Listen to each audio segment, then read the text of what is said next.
Hi friends, வணக்கம். Welcome to அனுபவம் புதுமை சேனல்.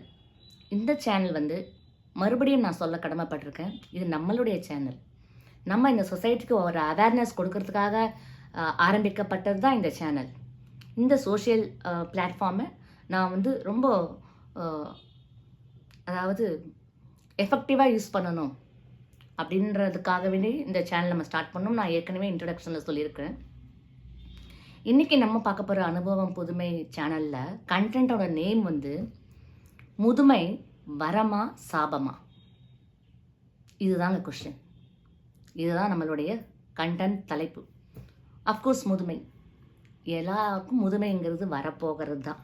கண்டிப்பாக அதை கடந்து தான் நம்ம ஆகணும். அது தெரியாமல் சில பேர்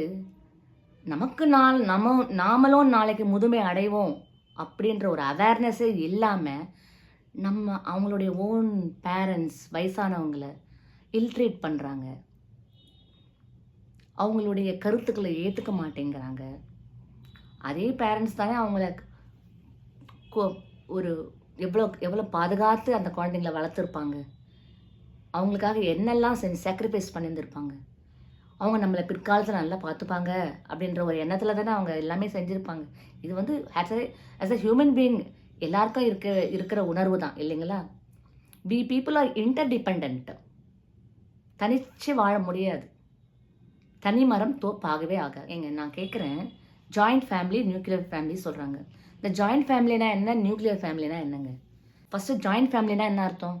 நம்ம தாத்தா பாட்டி சித்தப்பா சித்தி அத்தை மாமா இவங்கெல்லாம் சேர்ந்து ஒன்றா குடும்பம் நடத்தின காலம் அதுதான் நம்ம ஜாயிண்ட் ஃபேமிலி நினச்சிட்டு இருந்தோம். நியூக்ளியர் ஃபேமிலினா அவங்க அம்மா அப்பா தாத்தா பாட்டி இவ்வளோ தான் நியூக்ளியர் ஃபேமிலி, அவங்க வரைக்கும் தான் அப்படின்னு நம்ம நினச்சிட்டு இருந்தோம். இப்போ அதெல்லாம் மாறி போயிடுச்சுங்க. நியூக்ளியர் ஃபேமிலினா only husband and wife and their kids. Joint அதாவது இதில் தாத்தா பாட்டிங்க அப்படி வந்தாங்கன்னா அதில் ஜாயின் பண்ணிக்க விட மாட்டாங்க. அப்படி வந்தாக்கா அது ஃபேமிலி நியூக்ளியர் ஃபேமிலி கிடையாதான். தாத்தா பாட்டிங்க வந்தாலுமே அது ஜாயிண்ட் ஃபேமிலி தானா? என்னங்க, தாத்தா பாட்டிங்க எங்கே போவாங்க? இதில் நான் மறுபடியும் சொல்ல வரேன், இந்த சொசைட்டியில் எல்லாருக்கும் ஒரு கருத்து இருக்குங்க. அதாவது பொண்ணுக்கும் பிள்ளைக்கும் கல்யாணம் பண்ணிக்கிட்டாக்கா பையன் வீட்டில் இருக்கிற அம்மா அப்பா மட்டும்தான் கூட இருக்கணும், பொண்ணு வீட்டில் இருக்கிற அம்மா அப்பாங்க எல்லாம் கெஸ்ட்டு மாதிரி வரணும் போகணும் அப்படின்ற ஒரு தவறான கருத்து இருக்குது. அதை வரவேற்கத்தக்கது இல்லை. All R equal. கேர்ளாக இருந்தாலும் சரி பாயாக இருந்தாலும் சரி, போத் ஆர் ஈக்குவல் இல்லைங்களா? எப்படி ஒரு பையனுடைய பேரண்ட்ஸுக்கு அந்த வீட்டில் உரிமை இருக்கோ அதே உரிமை பெண்ணை பெற்றவங்களுக்கும் இருக்குங்க.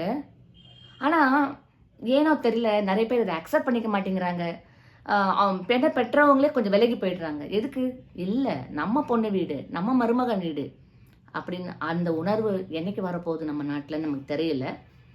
என்னை பொறுத்த வரைக்கும் முதுமையான காலத்தில், அதாவது அது பெண்ணை பெற்றவங்களாக இருந்தாலும் சரி ஆணை பெற்றவங்களாக இருந்தாலும் சரி, இவங்க இந்த முதுமை காலத்தில் அவங்கள போற்றி பாதுகாக்க வேண்டியது யாருடைய கடமைங்க? நம்ம பசங்களோட கடமைங்க. இது கடமைன்னு சொல்கிறதா என்ன சொல்கிறது? இது அந்த ரெஸ்பான்சிபிலிட்டி. இன்ஃபேக்ட் அந்த ரெஸ்பான்சிபிலிட்டி கூட இல்லாமல் நியூக்ளியர் ஃபேமிலியாக இருக்கணும். நியூக்ளியர் ஃபேமிலினா ஹஸ்பண்ட் ஒய்ஃப் கிட்ஸ், அவ்வளோதான், அவங்க மட்டும்தான். இதை மீறி பேரண்டோட அம்மா, அதாவது பையனோட அம்மா அப்பாவோ பொண்ணோட அம்மா அப்பாவோ எல்லாம் போனால் guest, we are all guest. இது நான் சொல்கிறது கிடையாதுங்க. இப்போ இருக்கிற ட்ரெண்டிங், இப்போ இருக்கிற சிச்சுவேஷன் நான் பேசிகிட்டு இருக்கேன். இது நிறைய பேருக்கு இந்த அனுபவம் ஏற்பட்டிருக்கும்னு நான் நினைக்கிறேன். கண்டிப்பாக இது மோஸ்ட் ஆஃப் த வீட்டில் நடக்கும். அப்படியே ஒரு பேரண்ட்ஸை பார்த்துக்கிறாங்க அப்படின்னாக்கா அவங்களாம் ரொம்ப போற்றத்தக்கவங்க தாங்க. அவங்கள நிஜமாக ஹேட்ஸ் ஆஃப் சொல்லுவேன் நான். உடம்பு சரியில்லையா, நீ அங்கே இருந்துக்கோ, உடம்பு சரியில்லையா நான் பணம் அனுப்புகிறேன், நீ பார்த்துக்கோ. பணமா? அதையும் மீறி இந்த நம்மளை பார்த்துக்கிறதுக்கு ஒரு ஆள் இருக்காங்க அப்படின்ற ஒரு செக்யூர்ட் ஃபீலிங் இருக்குது பாருங்கள். அது எத்தனை பேருக்குங்க இருக்குது? We feel very insecure. முதுமை வர வர நமக்கு உள்ள ஒரு பயம் வர ஆரம்பிச்சிடுச்சு. அதாவது 50s வரும்போதே நம்ம முதுமை ஸ்டார்ட் ஆகிடுச்சு.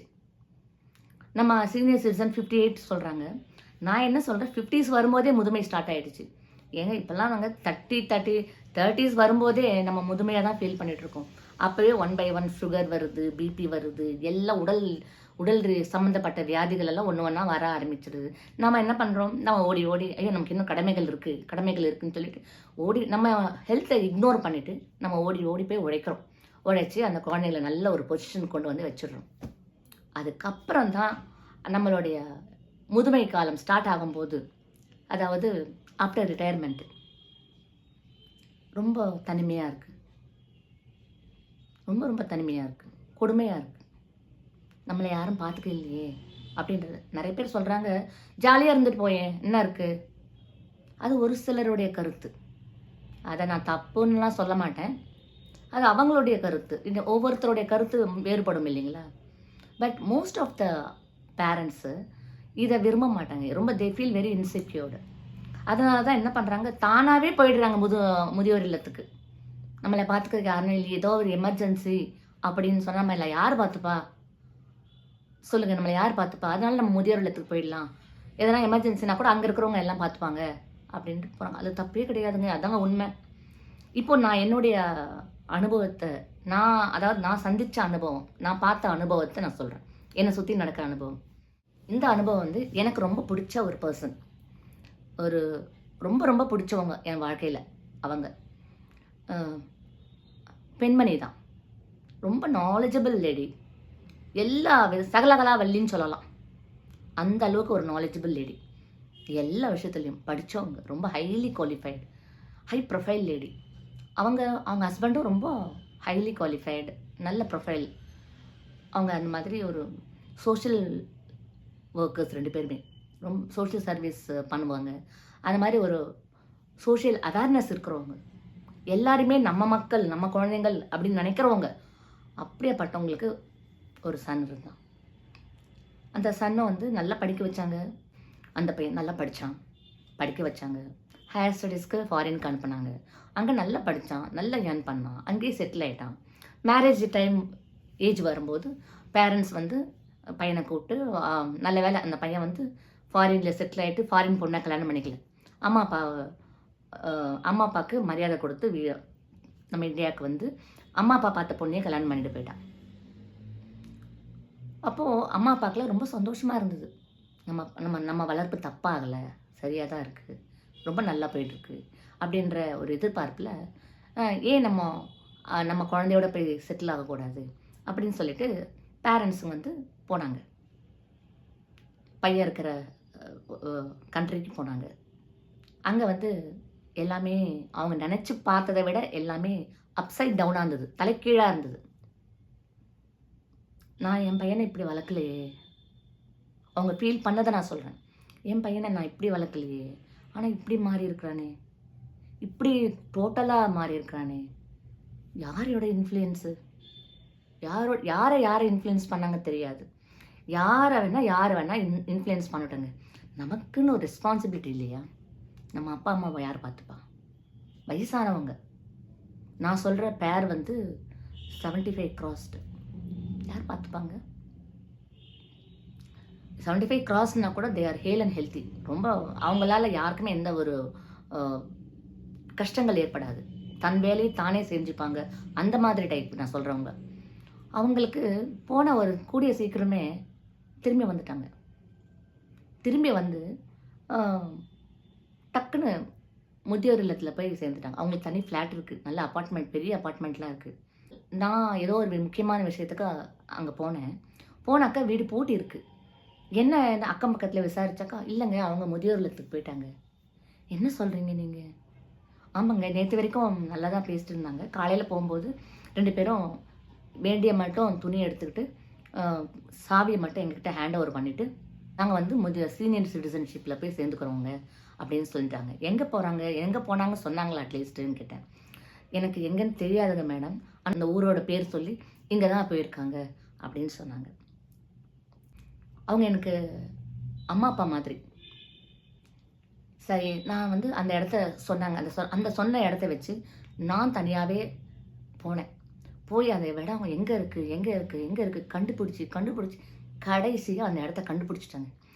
போன உடனே அவங்கள பற்றி விசாரித்த ரிசப்ஷனில் அவங்க வந்து இந்த பிளாக்ல இருக்கிறாங்க, ஒரு நம்பர் சொல்லி இந்த பிளாக்ல இருக்கிறாங்க, போங்க போய் பாருங்க அப்படின்னு சொன்னாங்க. சரிங்க, நான் போனேன்.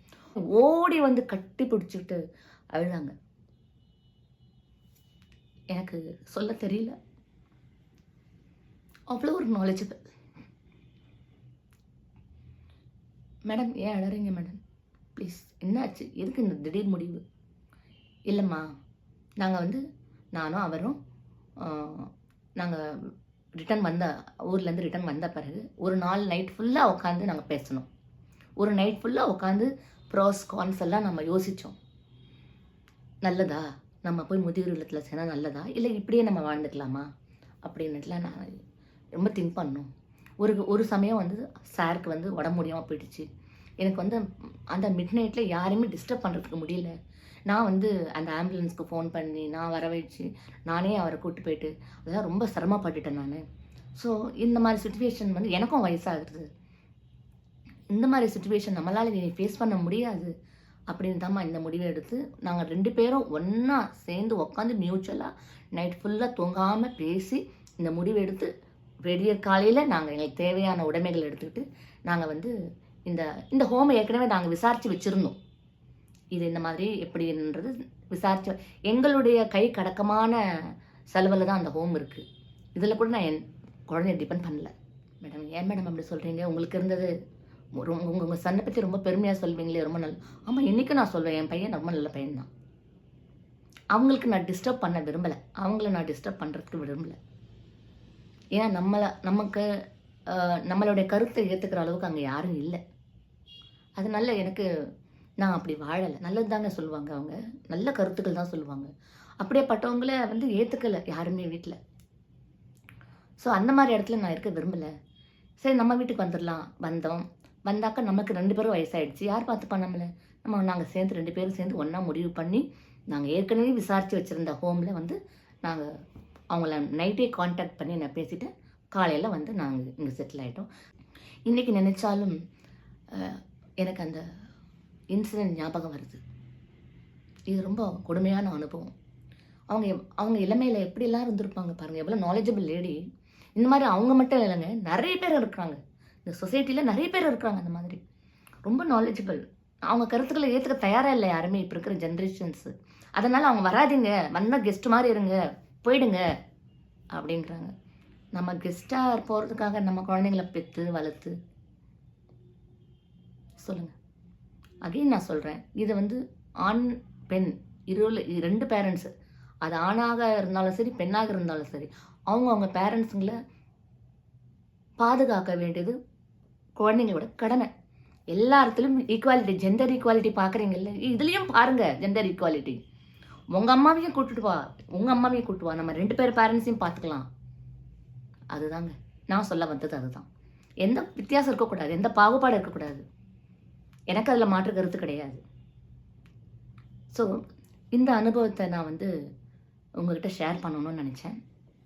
இதெல்லாம் ஒரு அவேர்னஸ் தான். இது கண்டிப்பாக நிறைய பேர் பார்ப்பாங்க. ஒரு 10 பேர் யங்ஸ்டர்ஸ் பார்க்குறாங்கன்னு வச்சுக்கோங்களேன், அதில் 2 பேராவது மாறுவாங்க இல்லைங்களா? அந்த எண்ணம் தாங்க எனக்கு. என்னோடய என் ரிசல்ட் அவ்வளோதான்.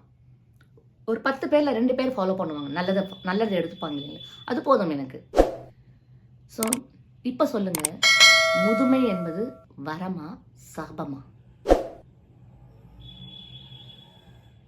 வரமா சாபமா சொல்லுங்கள். அவங்க முதுமையில் எவ்வளோ ஒரு எக்ஸ்பீரியன்ஸு, அந்த அறிவுபூர்வமாக எவ்வளோ ஒரு அனுபவங்கள் அவங்களுக்கு இருக்கும். அதையெல்லாம் தன் பேர குழந்தைங்களுக்கு ஷேர் பண்ணணும், அவங்கள முன்னுக்கு கொண்டு வரணும், அவங்களுக்கு அவேர்னஸ் கொடுக்கணுன்ட்டு எவ்வளோ அவங்கள போற்றி பாதுகாக்க வேண்டாமா? இது அவங்களுடைய ரெஸ்பான்சிபிலிட்டி இல்லையா? நீங்களே சொல்லுங்கள். ஸோ அதுவும் நான் சொல்கிறது வந்து ஹஸ்பண்ட் ஒய்ஃப் இருக்கிறவங்க, இதில் ஒருத்தர் இழந்து ஒருத்தர் இருக்கிறவங்க வச்சுக்கோங்களேன், அவங்களோட நிலைமையை கொஞ்சம் யோசிச்சு பாருங்கள். இதை விட மோசமான கொடுமையாக இருக்கும். அது அவங்களாம் எங்கே போவாங்க? யார் பார்த்துப்பாங்க அவங்கள? சொந்தக்காரங்களா? நம்ம பிள்ளைங்களே நம்மளை பார்த்துக்கல, சொந்தக்காரங்க எப்படிங்க பார்த்துப்பாங்க? நான் மீன் பண்ணுறது என்னை சுற்றி நடக்கிற அனுபவங்களை தான் நான் ஷேர் பண்ணிகிட்ருக்கேன். மறுபடியும் சொல்கிறேன். நான் பார்க்குறேன், என் கண்ணால் பார்க்குறேன், காதால் கேட்குறேன். அந்த அனுபவங்களை தான் அவங்களோட ஷேர் பண்ணிகிட்ருக்கேன். They feel very insecured nowadays. பணம் அனுப்பிட்டா போதுமாங்க. அதை விட, அம்மா நல்லா இருக்கியா? நான் இருக்கேன். உனக்கு நான் இருக்கேன். அப்பா நல்லா இருக்கீங்களா? கவலைப்படாதீங்க, நான் இருக்கேன். என்ன நடக்கும்? நான் இருக்கேன்ல. அந்த வார்த்தை நமக்கு ஒரு பெரிய யானை பலம் கொடுக்குங்க. மறுபடியும் சொல்கிறேன், பணம் கிடையாது. அந்த அன்பான வார்த்தைகள், அந்த ஒரு செக்யூர்ட் ஃபீலிங் நமக்கு கொடுக்குறாங்க பாருங்க, அது ரொம்ப முக்கியம் முதுமையில். அந்த முதுமையை நம்ம கிரேஸ்ஃபுல்லாக ஏற்றுக்கணும் எல்லாருமே. அந்த முதுமை இப்போ சொல்லுங்க, முதுமைங்கிறது வரமா சாபமா? இதை உங்ககிட்ட நான் விட்டுடுறேன். நிறைய பேருக்கு அது வரமாகவும் இருக்கலாம், சில பேருக்கு அது சாபமாகவும் இருக்கலாம். இந்த கொஸ்டனுக்கு நான் உங்ககிட்ட அந்த கருத்தை விட்டுடுறேன்.